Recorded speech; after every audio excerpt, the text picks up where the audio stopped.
Next on Worcester News tonight, their job is to help people in emergency situations, but an EMT's job can also be very dangerous. Plus, workers in Worcester picketing Friday say they are not being paid what they want to see change.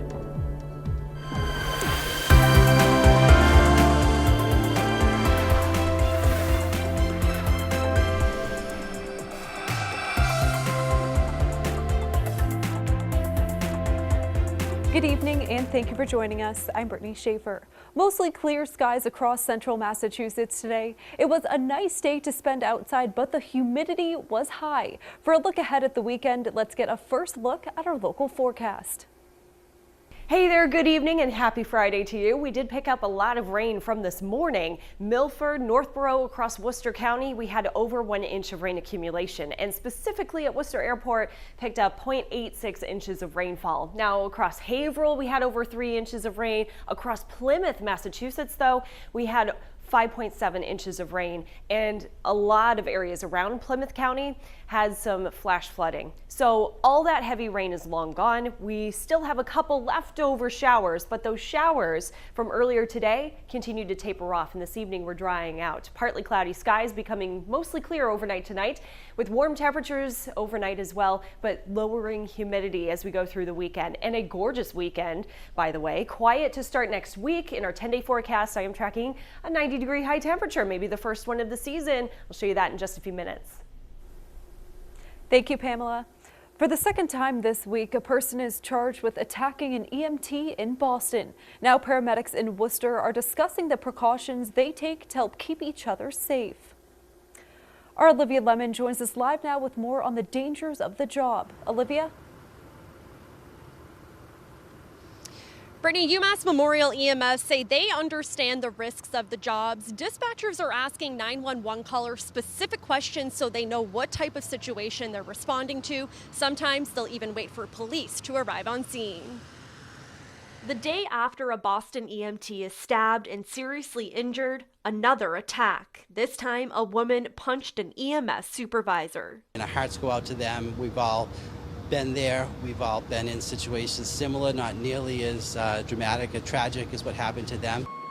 In Worcester, EMT paramedics say they are aware situations like this can happen, but seeing it in Boston to a nationally recognized department shows it can happen anywhere. Something that we hope never comes our way, and we'd like to be prepared as best we can for it. UMass Memorial Emergency Medical Services go through strict training, teaching paramedics how to escape violent situations they may encounter. First, how to not get yourself into a situation, and then how to react if you do find yourself in a situation. And the goal is always to escape. It's just to get away, to make yourself safe. We're always constantly thinking about everybody on scene, their safety. UMass Memorial EMS staff all wear portable radios so they're able to communicate to dispatchers directly. We're on the city's network, so any one of us at any time can speak to the police officers directly, the police dispatchers directly, the fire operators or dispatchers, as well as our own communication system. So we always have direct communication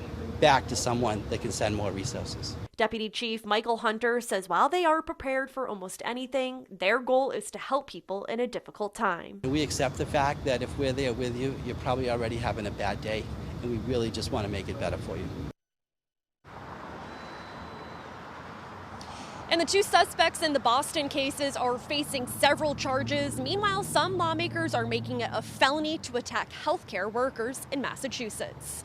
Live in Worcester, Olivia Lemon, Worcester News Tonight. A Worcester man is indicted on a murder charge in the death of another man police found in his basement.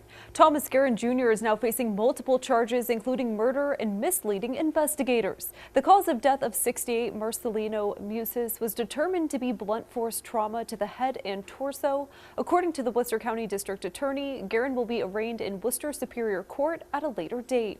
Salter College in West Boylston is closing. The state attorney general says the school misled its students. Attorney General Maura Healey announced Salter College will pay more than $1.6 million in debt relief as part of the settlement. Healey says the college did not provide its students with information like loan repayment and graduation rates. Both are required by the state law. The 82-year-old college must stop operations in Massachusetts by the end of the year and may no longer enroll students. Home care workers picket outside of their workplace in Worcester Friday. They say Prestige Healthcare Services isn't paying them, and it's impacting both them and the people they care for. Our Roslyn Flaherty joins us now with the details. Roslyn? Brittany, many workers say they're angry and frustrated and hope this picket will make a difference.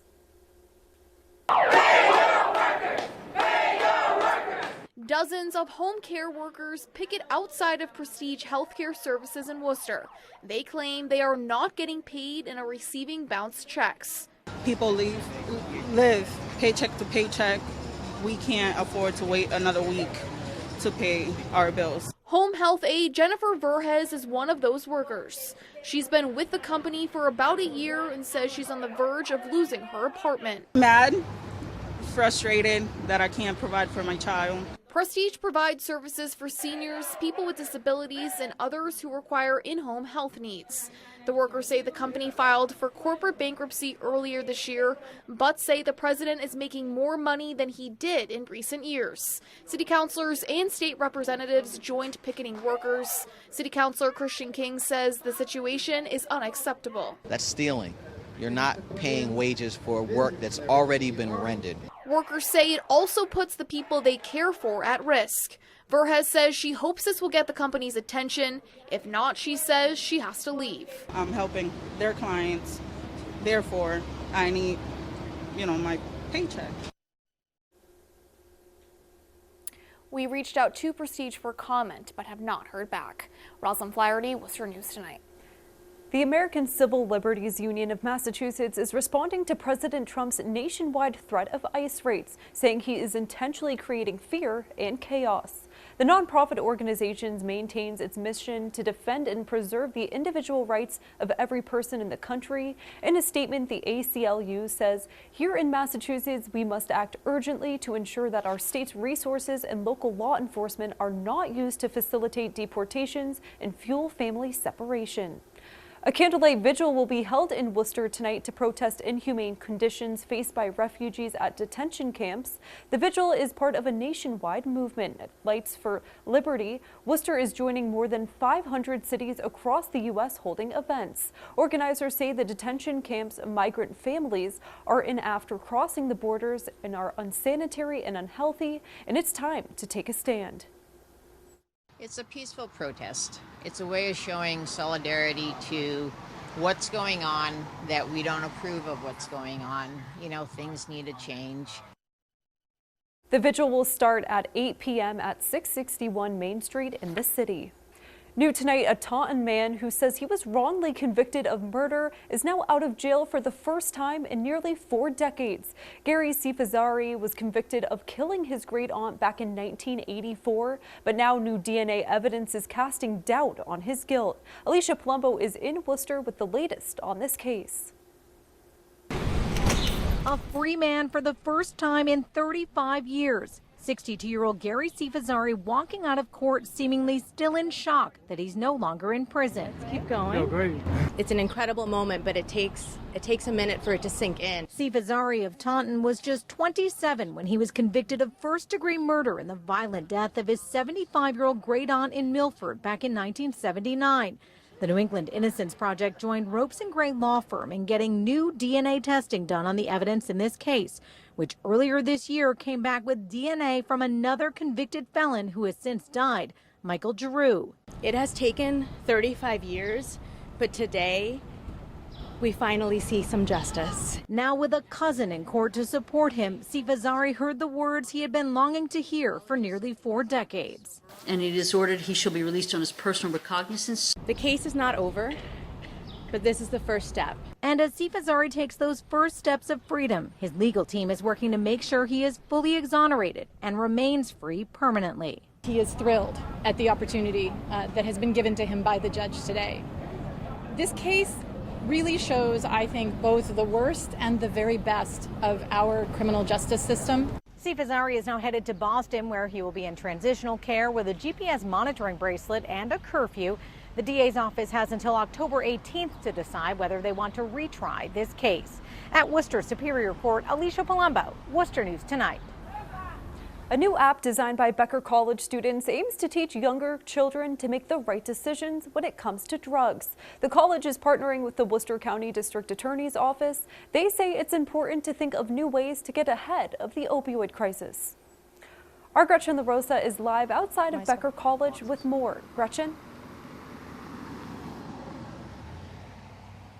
Brittany, the DA says he's so excited about this project, he's actually using funds from seized drug money to help push the project forward.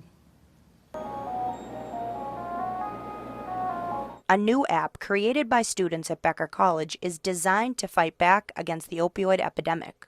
And we targeted to second and third graders because we felt like they had the best propensity to work with the game and be able to understand decision making and ultimately what those decisions and consequences are. Becker College students are teaming up with the Worcester County District Attorney's Office to create a game called Journey to Blackwood. It challenges elementary-aged kids to help them make the right decisions. Their health will increase or decrease depending upon which avenue they go, and ultimately, in the end, how well they do in the game. District Attorney Joseph Early Jr. says it's better to prevent a crime than have to solve one. So if we can get to them in the third and fourth grade age and get them to know something about the morphine molecule, we're going to win. This is going to help us win this fight. Another tool in the toolbox. Becker is also working with the Worcester Public Schools to incorporate the app into their health and wellness learning. In the game, we actually don't touch upon drugs. You won't even see drugs as part of the game. We're expecting that the curriculum will back into that and vice versa. Now, Becker says they hope to have a trial run of the app ready by December. They also say they hope the success of the app goes beyond the Worcester Public Schools, possibly statewide or even across the country. Live in Worcester, Gretchen LaRosa, Worcester News Tonight. Polar Park construction is full steam ahead before the team plays ball in April 2021. At the groundbreaking ceremony Thursday, Polar Beverages CEO Ralph Crowley was announced as one of the owners of the future Worcester Red Sox. To celebrate local and state officials, team leadership, and Crowley had a seltzer toast. Crowley says it's an exciting time for the company. Everybody, on behalf of our family and our associates at Polar, we can't tell you how proud we are of this day, lending our famous polar bear to this park and this great organization. So here's to the team. We are so excited. Cheers. The polar bear mascot also made an appearance during yesterday's groundbreaking event.